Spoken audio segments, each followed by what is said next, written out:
അമേഠി റായ്ബറേലി സീറ്റുകളിലെ കോൺഗ്രസ് സ്ഥാനാർത്ഥിത്വത്തിൽ ഇന്ന് തീരുമാനം. ഇന്ന് വൈകിട്ട് ചേരുന്ന കേന്ദ്ര തെരഞ്ഞെടുപ്പ് സമിതി യോഗത്തിൽ ഇക്കാര്യം തീരുമാനിക്കും.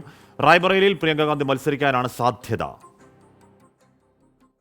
ദിവസങ്ങളായി തുടരുന്ന സസ്പെൻസിന് ഇന്നത്തെ കേന്ദ്ര തെരഞ്ഞെടുപ്പ് സമിതി യോഗത്തിൽ തീരുമാനമാകും. അമേഠിയിൽ രാഹുൽ ഗാന്ധിയും റായ്ബറേലിയിൽ പ്രിയങ്ക ഗാന്ധിയും മത്സരിക്കണമെന്നാണ് ഉത്തർപ്രദേശ് ഘടകത്തിന്റെ ആവശ്യം. നെഹ്റു കുടുംബത്തിന്റെ പരമ്പരാഗത മണ്ഡലത്തിൽ ഇരുവരും മത്സരിക്കണമെന്ന സമ്മർദ്ദവും ശക്തമാണ്. അമേഠി സീറ്റിൽ റോബർട്ട് വദ്ര അവകാശവാദം ഉന്നയിച്ചത് കോൺഗ്രസ് നേതൃത്വത്തിന് തലവേദനയായിരുന്നു. എന്നാൽ വദ്രയുടെ ആവശ്യം തള്ളിയ AICC രാഹുൽ ഗാന്ധിയുടെ പേരിൽ ഉറച്ചു നിൽക്കുകയാണ്. വയനാട് മണ്ഡലത്തിലെ പോളിംഗ് കഴിഞ്ഞ സാഹചര്യത്തിലാണ് അമേഠി റായ്ബറേലി സീറ്റുകളിൽ കോൺഗ്രസ് പ്രഖ്യാപനത്തിലേക്ക് കടക്കുന്നത്. അമേഠിയിലെ സ്ഥാനാർത്ഥിത്വത്തിൽ നിന്ന് രാഹുൽ ഗാന്ധി പിന്മാറിയാൽ രാഷ്ട്രീയ തിരിച്ചടിയുണ്ടാകുമെന്നാണ് കോൺഗ്രസിന്റെ വിലയിരുത്തൽ. അമേഠിയിൽ BJP സ്ഥാനാർത്ഥി സ്മൃതി ഇറാനി പ്രചരണത്തിൽ ഏറെ മുന്നിലാണ്. സോണിയാഗാന്ധിയെ രാജ്യസഭയിലേക്ക് തെരഞ്ഞെടുത്തതോടെ റായ്ബറേലിയിൽ പ്രിയങ്കയുടെ പേരിലേക്കാണ് സംസ്ഥാന നേതൃത്വം എത്തിയത്. മെയ് 20-ന് 5ാം ഘട്ടത്തിലാണ് ഇരു മണ്ഡലങ്ങളിലും വോട്ടെടുപ്പ്. 24 ഡൽഹി.